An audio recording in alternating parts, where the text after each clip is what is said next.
திருப்பரங்குன்றம் முருகன் கோவிலில் சுவாமி தரிசனம் செய்ய வந்த பிரதமர் மோடி வருகை தந்துள்ளார். தொடர்பான காட்சிகளை பார்க்கலாம்.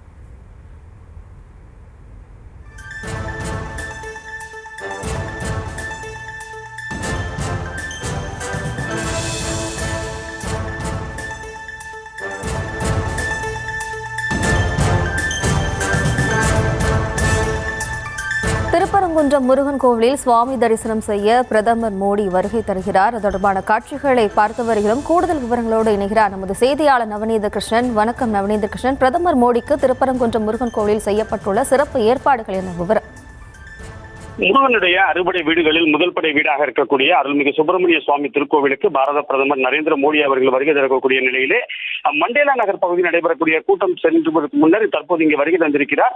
அறுபடை வீடுகளில் முதல் படை வீடாகவும் தமிழ் கடவுள் முருகப்பெருமானுடைய ஆலயமாகவும் இருக்கக்கூடிய நிலையிலே வழக்கப்படி 12 மணி முதல் 4 மணி வரை நடை சாத்தப்படுவது வழக்கம். அதன் அடிப்படையில் 4 மணிக்கு நடையானது திறக்கப்பட்ட நிலையில் முதல் முறையாக பாரத பிரதமர் அவர் திருக்கோவிலுக்கு வந்திருக்கிறார். பாரத பிரதமர் அவர்களுக்கு திருக்கோவில் நிர்வாகம் சார்பாக சிவப்பு கம்பளம் வரவேற்பு வழங்கப்பட்டதோடு மட்டுமல்லாது பூர்ண கும்ப மரியாதையும் வழங்கப்பட்டிருக்கிறது. பாரத பிரதமர் அவருடைய வருகையை முன்னிட்டு அவனியாபுரம் பகுதி வழியாக அவனியாபுரம் வாடிவாசல், அதனைத் தொடர்ந்து சரவண பொய்கை சாலை, இப்படியாக அந்த பிரதான சாலை வழியாக தற்போது இந்த திருப்பரங்குன்றம் முருகப்பெருமானை தரிசனம் செய்வதற்காக அவர் வருகை தந்திருக்கிறார். திருப்பரங்குன்றம் கோவிலை பொறுத்தவரை பார்த்தோம் என பாண்டிய மன்னர்கள் காலகட்டத்தில் முதல் குடவரை கோவிலாகவே இது பார்க்கப்படுகிறது.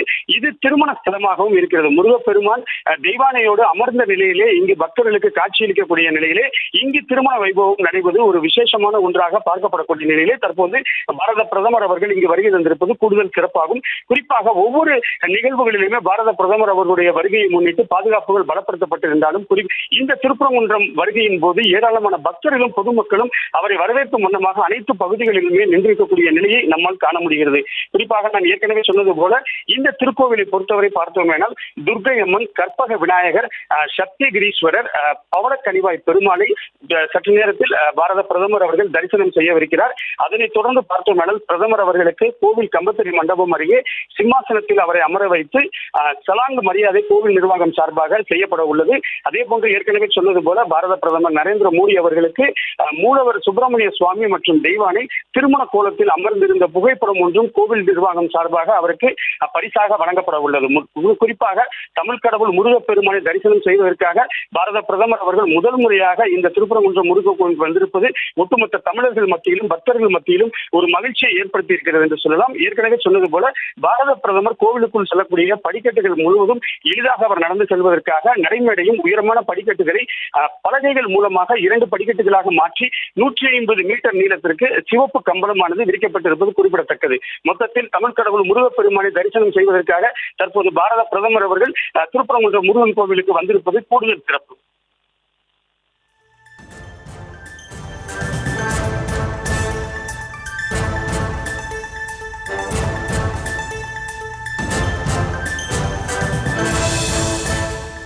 நவநீத கிருஷ்ணன், திருப்பரங்குன்றம் முருகன் கோயிலில் பிரதமர் மோடி எவ்வளவு நேரம் இருக்கிறாரு, அடுத்த கட்ட நிகழ்ச்சிகள் எல்லாம் பங்கேற்க இருக்கிறாரு, அது தொடர்பான விவரங்களை பதிவு பண்ணலாம். விமானம் மூலம் மதுரை விமான நிலையத்திற்கு வருகை தந்த பாரத பிரதமர் மோடி அவர்கள் விமான நிலையத்திலே நடந்த அரசு நிகழ்ச்சியில கலந்து கொண்டார்.